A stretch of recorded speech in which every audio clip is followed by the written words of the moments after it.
मौलिक अधिकार तथा नीति निदेशक तत्वों के बीच क्या संबंध है? सरकार द्वारा कुछ कार्यों को मौलिक अधिकारों द्वारा निषिद्ध किया जाता है, जबकि कुछ कार्यों को नीति निदेशकों द्वारा प्रोत्साहित किया जाता है। मौलिक अधिकार मुख्य रूप से व्यक्तियों को अधिकारों की रक्षा करते हैं, जबकि नीति निदेशक तत्व संपूर्ण समाज के कल्याण को सुनिश्चित करते हैं। भारत ने first past the post system प्रणाली क्यों अपनाई? भारत द्वारा लोकसभा, राज्यसभा, राज्य विधानसभा दोनों चुनावों के लिए first past the post system पद्धति को चुना गया क्योंकि मतदाताओं को इसे समझना आसान है, जिनके पास राजनीतिक एवं चुनावों के बारे में विशेष ज्ञान की कमी हो सकती है। इसके अतिरिक्त first past the post system में संसदीय प्रणालियों के अंतर्गत स्थिर शासन प्रदान करने के लिए अनुकूल भी है। फिर भारतीय संविधान की प्रस्तावना में उल्लिखित धर्मनिरपेक्ष शब्द की व्याख्या कीजिए। तो धर्मनिरपेक्ष शब्द वर्ष 1976 के 42वें संविधान संशोधन अधिनियम द्वारा जोड़ा गया। एक धर्मनिरपेक्ष राज्य वह है जिसमें राज्य में आधिकारिक तौर पर किसी एक धर्म को राज्य धर्म के रूप में बढ़ावा नहीं देता। धर्मनिरपेक्षता की सकारात्मक अवधारणा भारतीय संविधान में सन्निहित है, अर्थात हमारे देश में सभी धर्मों को समान दर्जा एवं राज्य से समर्थन प्राप्त है। फिर नियंत्रण एवं महालेखा परीक्षक की क्या भूमिका है? तो भारतीय संविधान का अनुच्छेद 148 के नियंत्रक एवं महालेखा परीक्षक को एक स्वतंत्र प्राधिकारी के रूप में स्थापित करता है। क्या एक सार्वजनिक धन के संरक्षक के रूप में कार्य करता है। केंद्र राज्य दोनों स्तरों पर वित्तीय प्रणालियों की देखरेख करता है। उनकी प्राथमिक जिम्मेदारी वित्तीय प्रशासन के मामलों में संविधान एवं संसदीय कानूनों को बनाए रखना है। भारत के संविधान के अनुच्छेद 356 का महत्व क्या है? अनुच्छेद 356 का महत्व राष्ट्रपति द्वारा उद्घोषणा जारी करने की अधिकार में निहित है। जब यह निर्धारित होता है कि ऐसी स्थिति उत्पन्न हो गई है जहां राज्य सरकार संवैधानिक प्रावधानों के अनुरूप कार्य नहीं कर सकती, इसे आम भाषा में राष्ट्रपति शासन के नाम से जाना जाता है। राज्य आपातकाल या संवैधानिक आपातकाल के नाम से जाना भी जाता है। विशेष रूप से राष्ट्रपति राज्य के राज्यपाल की रिपोर्ट के आधार पर कार्य करते हैं अथवा राज्यपाल की रिपोर्ट के बिना स्वतंत्र रूप से भी कार्य कर सकते हैं। तो दोनों तरीके से कर सकते हैं। फिर समानता के अधिकार के अंतर्गत कौन कौन से मौलिक अधिकार संविधान द्वारा संरक्षित हैं? तो भाग 3 के अनुच्छेद 12 से 15 मौलिक अधिकारों का प्रावधान करते हैं। समानता का अधिकार अनुच्छेद 14 से 18 में निहित है। इसके अंतर्गत आने वाले मौलिक अधिकार हैं कानून के समक्ष क्षमता, कानून का समान संरक्षण, अनुच्छेद 14। फिर धर्म, मूल, वंश, जाति, लिंग अथवा जन्म स्थान के आधार पर भेदभाव का निषेध है। फिर सार्वजनिक रोजगार के मामलों में अवसर की समानता, स्पृश्यता का उन्मूलन एवं इसके अभ्यास का निषेध, अनुच्छेद 17। सैन्य तथा शैक्षणिक उपाधियों को छोड़कर अन्य सभी अन्य उपाधियों का अंत, अनुच्छेद 18। तो सैन्य और शैक्षणिक उपाधियों को छोड़कर ये देश के लोकतंत्र की आधारशिला है। तो ये सारे अपन ने देखे समानता का अधिकार के अनुच्छेद। फिर केंद्रीय सूचना आयोग एवं केंद्रीय सतर्कता आयोग की भूमिका पर प्रकाश डालिए। तो केंद्रीय सतर्कता आयोग सर्वोच्च सतर्कता संस्था है जो किसी कार्यकारी प्राधिकारी के नियंत्रण से मुक्त है। केंद्र सरकार के अधीन सभी सतर्कता गतिविधियों की निगरानी करती है तथा केवल संसद के प्रति उत्तरदायी है। तो केंद्रीय सतर्कता आयोग। फिर है केंद्रीय सूचना आयोग, CIC का कार्य RTI 2005 के अंतर्गत मांगी गई जानकारी के संबंध में किसी भी व्यक्ति से शिकायत प्राप्त करना एवं उसकी जांच करना है। यह उचित आधार होने पर किसी भी मामले में जांच का आदेश दे सकता है। पूछताछ करते हुए आयोग के पास समन भेजने, दस्तावेजों की आवश्यकता आदि के संबंध में सिविल न्यायालय की शक्तियां हैं। फिर केंद्रीय सतर्कता आयोग भ्रष्टाचार एवं पद के दुरुपयोग की शिकायतें प्राप्त करता है। साथ ही उचित कार्रवाई की सिफारिश भी करता है। केंद्र सरकार, लोकपाल, विसल ब्लोअर, सीवीसी से संपर्क कर सकते हैं। यह कोई जांच संस्था नहीं है, इसलिए वे सीबीआई ये जांच सीबीआई तथा अन्य मुख्य सतर्कता अधिकारी सीबीओ के माध्यम से कराते हैं। यह भ्रष्टाचार निवारण अधिनियम 1988 के अंतर्गत किए गए अपराधों की जांच करता है। तो ये है सेंट्रल विजिलेंस कमीशन यानी केंद्रीय सतर्कता आयोग, और एक है केंद्रीय सूचना आयोग सीआईसी। फिर है व्हाट इज द राष्ट्रपति के निर्वाचन के लिए संवैधानिक प्रावधान क्या है। तो संविधान के अनुच्छेद 52 में कहा गया है कि भारत का एक राष्ट्रपति होगा। अनुच्छेद 55 में राष्ट्रपति के निर्वाचन की प्रक्रिया की व्याख्या की गई है। तो राष्ट्रपति के निर्वाचन की प्रक्रिया, भारत के राष्ट्रपति का निर्वाचन एक निर्वाचक मंडल प्रणाली के माध्यम से किया जाता है, जिसमें चुनाव आयोग की देखरेख में राष्ट्रीय एवं राज्य स्तर के कानून निर्माता शामिल होते हैं। फिर इस निर्वाचन में संसद, राज्यसभा, लोकसभा तथा राज्य विधानसभाओं तथा केंद्रीय शासित प्रदेश दिल्ली, पुडुचेरी के निर्वाचित सदस्य शामिल होते हैं। राष्ट्रपति को सीधे जनता द्वारा नहीं चुना जाता, बल्कि निकायों के सदस्यों द्वारा चुना जाता है, जो इस व्यापक आधारित आधारित जो एक व्यापक आधारित तथा बड़े निर्वाचन मंडल का निर्माण करते हैं। राष्ट्रपति के रूप में निर्वाचित होने के लिए एक उम्मीदवार को वोटों का एक विशिष्ट कोटा प्राप्त करना होता है। कोटा की गणना चुनाव में भाग लेने वाले उम्मीदवारों की कुल संख्या द्वारा डाले गए वैध मतों की कुल संख्या को विभाजित करके फिर परिणाम में एक जोड़कर की जाती है।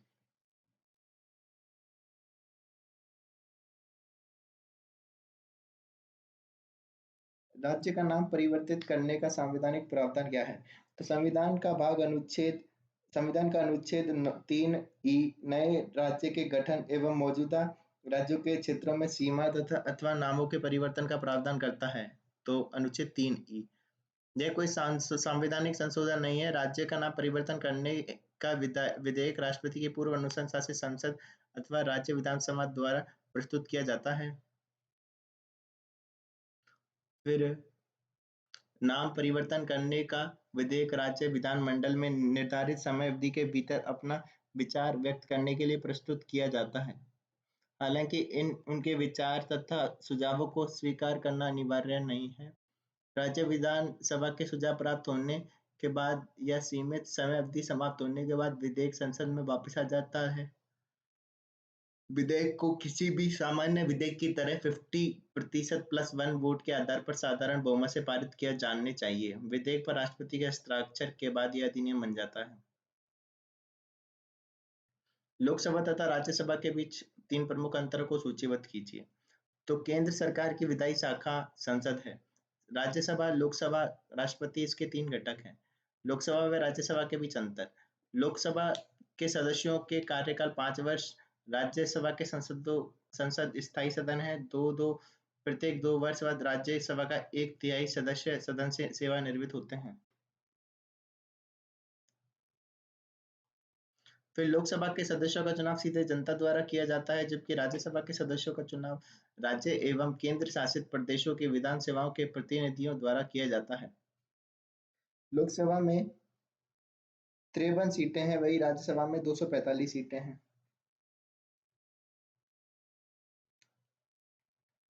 हाउ डिड केशवानंद भारतीय मामले ने अन्य ऐतिहासिक निर्णयों के साथ संविधान के मूल ढांचे के सिद्धांत की नींव कैसे रखी। 50 वर्ष पूर्व केशवानंद बनाम केरल राज्य मामले वर्ष 1973 में मूल ढांचे की धारणा स्थापित की गई। केशवानंद भारतीय मामले ने संविधान की मौलिक विशेषताओं को मान्यता दी, जिसे किसी भी संशोधन द्वारा नष्ट नहीं किया जा सकता। साथ ही एक नया व्याख्यात्मक प्रयास करते हुए अप्रतिबंधीय संसदीय संप्रभुता को सीमित कर दिया। केशवानंद भारती मामला, इसमें एक ऐतिहासिक निर्णय दिया गया जिसमें कहा गया कि संसद संविधान के मूल ढांचे में परिवर्तन अथवा छेड़छाड़ नहीं कर सकती। यह निर्णय लिया गया कि संसद बिना किसी प्रतिबंध के संविधान को परिवर्तित कर सकती है, लेकिन वह इसके आवश्यक तत्वों अथवा मूल ढांचे में को परिवर्तन नहीं कर सकती, कमजोर नहीं कर सकती, क्योंकि वह केवल दस्तावेज में परिवर्तन कर सकती है, उसे पूरी तरह उसे फिर से नहीं लिख सकती। इसके अतिरिक्त उल्लेखनीय मामले जिन्होंने मूल ढांचे के सिद्धांत में योगदान दिया: इंदिरा नेहरू गांधी बनाम राजनारायण। तो इंदिरा नेहरू गांधी बनाम राजनारायण, इसमें सर्वोच्च न्यायालय द्वारा 39वें संविधान संशोधन 1975 के उस प्रावधान को अमान्य घोषित कर दिया जिसमें प्रधानमंत्री तथा लोकसभा अध्यक्ष से जुड़ी चुनावी विवादों को सभी न्यायालयों के अधिकार क्षेत्र से बाहर रखा गया था। सर्वोच्च न्यायालय ने कहा कि यह प्रावधान संसद की असन, सं, अस, की संशोधन शक्ति से परे है क्योंकि यह संविधान मूल ढांचे को प्रभावित करता है। फिर मिनर्वा मिल्स बना भारत संघ। मिनर्वा मिल्स मामले में सर्वोच्च न्यायालय ने माना कि भारतीय संविधान मौलिक अधिकारों एवं नीति निर्देशक को भी संतुलन की आधारशिला पर स्थापित किया गया है। संसद नीति निषेधक सिद्धांतों को लागू करने के लिए मूल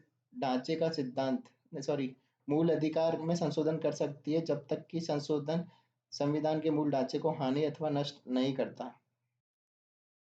मूल ढांचे का सिद्धांत भारतीय संविधान का एक मौलिक सिद्धांत है जिसने आधारभूत लोकतांत्रिक सिद्धांतों एवं नागरिकों के अधिकारों की सुरक्षा में महत्वपूर्ण भूमिका निभाई है। केशवानंद भारती मामले के दौरान इसकी शुरुआत भारत की लोकतांत्रिक संस्थाओं की मजबूती के साथ संविधान को बनाए रखने के लिए न्यायपालिका के प्रति समर्पण को दर्शाती है। भारत में न्याय सक्रियता के विकास का वर्णन। न्याय सक्रियता न्यायाधीशों को उनके पारंपरिक भूमिका के अतिरिक्त देश के नागरिकों की और व्यक्तिगत नीति निर्माताओं तथा स्वतंत्र ट्रस्टी के रूप में कार्य करने के लिए अधिकार प्रदान करती है। जनहित याचिका पीआईएल अथवा सामाजिक कार्यवाही याचिका सेल ने भारत में न्यायिक सक्रियता विकसित करने में महत्वपूर्ण भूमिका निभाई। भारत में न्यायिक सक्रियता का विकास। इलाहाबाद उच्च न्यायालय ने न्यायाधीश महमूद द्वारा वर्ष 1893 में अपने असहमतिपूर्ण निर्णय के माध्यम से भारत में न्यायिक सक्रियता की आधारशिला रखी। यह भारत में न्यायिक सक्रियता की प्रारंभ का प्रतीक है।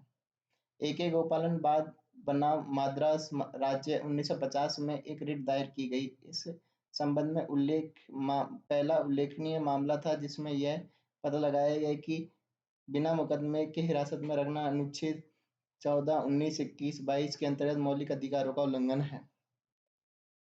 एक अन्य ऐतिहासिक निर्णय हुसैन आरा खातून बना बिहार राज्य था। विचाराधीन कैदियों की अमानवीय बर्बर स्थितियों पर एक वकील द्वारा याचिका दायर की गई। न्यायालय ने कि माना त्वरित सुनवाई का अधिकार एक मौलिक अधिकार है। साथ ही राज्य के अधिकारियों को निर्देश दिया कि वे सुनवाई के अंतर्गत कैदियों को मुफ्त कानूनी सुविधाएं प्रदान करें।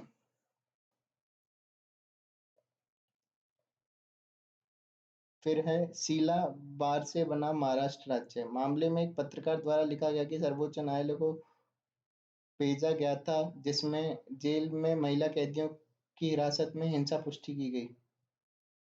एक पत्रकार द्वारा लिखा गया एक पत्र सर्वोच्च न्यायालय को भेजा गया था जिसमें जेल में महिला कैदियों की हिरासत में हिंसा पुष्टि की गई थी।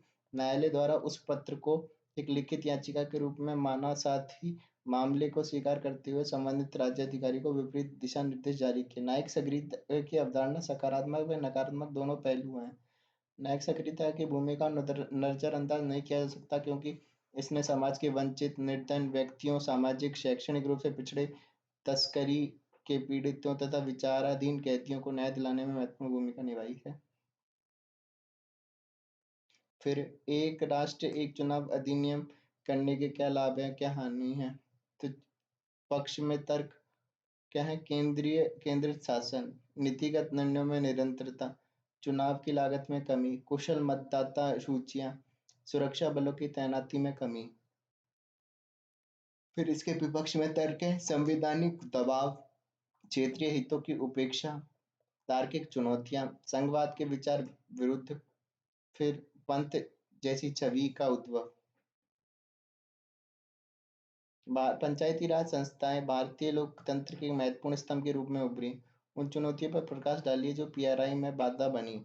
जमीनी स्तर पर लोकतंत्र की प्रगति के उपाय सुझाइए। पंचायती राज संस्था भारत में ग्रामीण स्थानीय स्वशासन की रूपरेखा है। इसे देश में जमीनी स्तर पर लोकतंत्र की स्थापना करने तथा ग्रामीण विकास के लिए सशक्त बनाने के उद्देश्य से वर्ष 1992 के 73वें संविधान संशोधन अधिनियम के माध्यम से संविधान में शामिल किया गया। पीआरआई में चुनौतियां, प्रभावी हस्तांतरण का अभाव। संविधान में स्थानीय स्वशासन राज्य एक विषय होने के कारण विभिन्न राज्यों में पंचायतों को सत्ता हस्तांतरण भिन्न भिन्न होता है। ईंधन, चारा, गैर पारंपरिक ऊर्जा स्रोत, ग्रामीण विद्युतीकरण, व्यावसायिक शिक्षा जैसे महत्वपूर्ण विषय कुछ राज्यों में सही ढंग से विकसित नहीं है।